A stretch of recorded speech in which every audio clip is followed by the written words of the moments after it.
Magandang araw po sa inyong lahat. Narito na po ang pinaka-latest nating update sa magiging lagay ng panahon ngayong araw ng Biyernes, September 5, 2025.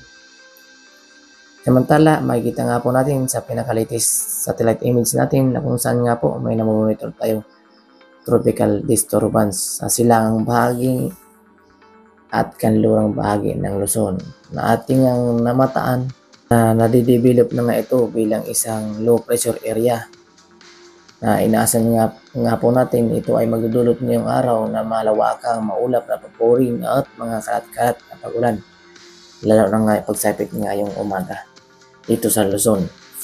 Dahil dyan, pinag-iingat po natin ang ating mga kababayan sa mga posibleng malalakas na pag-ulan at posibleng pagbaha, lalo na sa mga mabababang lugar. Kaya naman sa Ilocos Norte, Apayao, Abra, Kalinga, Cagayan Valley, Ilocos Sur, Mountain Province, Isabela, Ifugao, Benguet, La Union, Nueva Vizcaya, Quirino, Aurora, Pangasinan, Nueva Vizcaya, at Nueva Ecija, Tarlac, Zambales, Bataan, Bulacan, Quezon Province, Cavite, Laguna, Batangas, at kabilang na rin dito sa area ng Pulilo Island, Camarines Norte, Camarines Sur, Catanduanes, Albay, Sorsogon, Marinduque, Romblon, ay apektado po yan ng maulap na papuring. Dulot nga po nitong nadidevelop na isang low pressure area sa silangang bahagi ng ating bansa or sa silangang bahagi ng Luzon. Kaya naman apektado ang ating mga kababayan, lalo na dito sa area ng silangang bahagi at kanlurang bahagi naman po, dahil mayroon din po tayo na monitor na tropical disturbance ngayon. So posible na nga po yan na maging low pressure area. At dalawa po yan. So posible nga po ito nasa silangan tumawid dito sa area ng kanluran na kung saan dito sila magsasanay puwersa, na kung saan posible nga dito na ang paglakas nitong bagyong ito or low pressure area ito. Samantalang patuloy pa rin ang epekto ng hangin habagat na dudulot nga rin po ng maulap na papurin at mga kalat na pagulan, lalo na dito sa area ng Oriental Mindoro at Occidental Mindoro. At kabilang na rin po ang area ng Palawan sa makakaranas pa rin ng mga pag-ulan at maulap na papurin. Dulot nga po yan ng hangin habagat.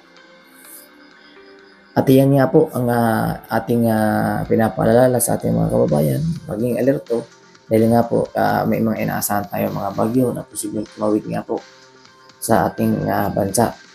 Samantala, para naman po sa maging lagay ng panahon dito sa Visayas, ay inaasahan po nga rin natin na ang maulap na papuring, pagsapit ngayong umaga at mga kalat-kalat na pag-ulan.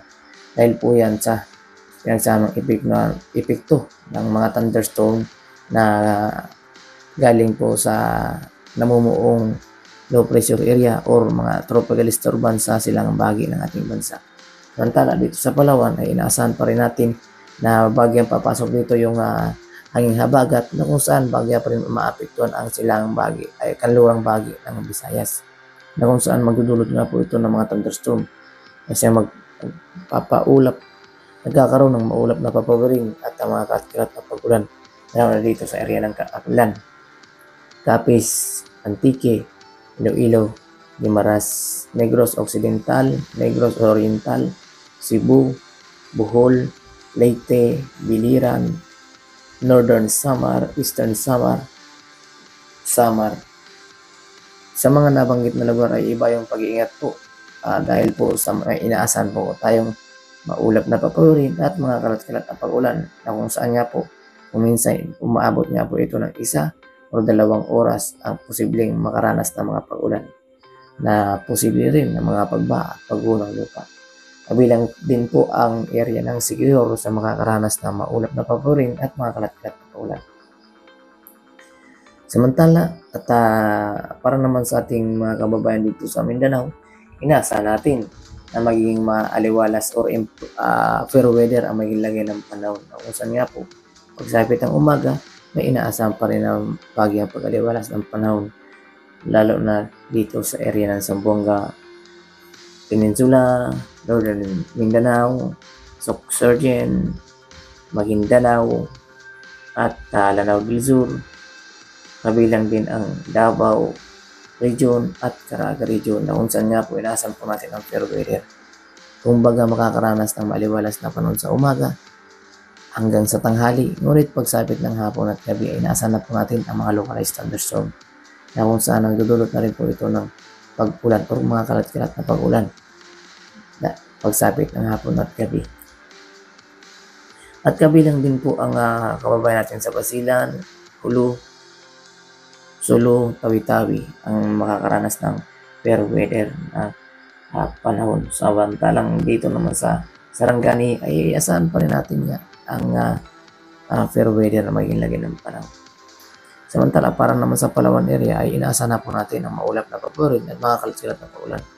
Dahil po yan sa pag-epekto ng hanging habagat na kung saan nga po hinihila nga po nitong low pressure area sa kanlurang bahagi ng ating bansa. Kaya naman po bagyan na po itong lumalakas ang epekto lalo na pagsapit ng hapon at gabi na nagdudulot ng malawakang maulap na paborin at mga pag-ulan na kung saan nga po atin ang pinaghahandaan dahil sa posibilidad na pagbaha sa mga mababang lugar dahil po sa mga thunderstorm na dala nitong hanging habagat. At para naman sa mahiging lagi ng panahon sa ating karagatan, wala po tayo nakataas na gale warning sa kahit anong baybay ng ating karagatan. Ngunit iba yung pag-iingat pa rin po dahil sa mayroon na po tayong minomonitor na tropical disturbance na posibleng maging bagyo sa mga susunod na oras o araw.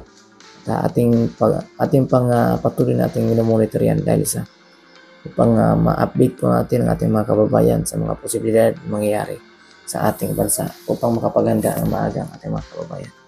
Dahil ang kalamidad na ito ay talagang lubos tayong apektado kapag ito ay dumaan sa ating bansa. At yan nga po ang pinakalitis nating update sa magiging lagi ng panahon dito sa ating bansa. Para sa mga karagdagang impormasyon, huwag kalimutang mag-subscribe para ma-notify po kayo sa mga bago nating update. At don't forget to share guys para marami po tayong ma-update ng mga kababayan lalo na sa mga nangangailangan ng impormasyon at ulat panahon patungkol dito sa lagay ng panahon sa loob ng ating bansa at para na rin sa mga susunod na oras o araw.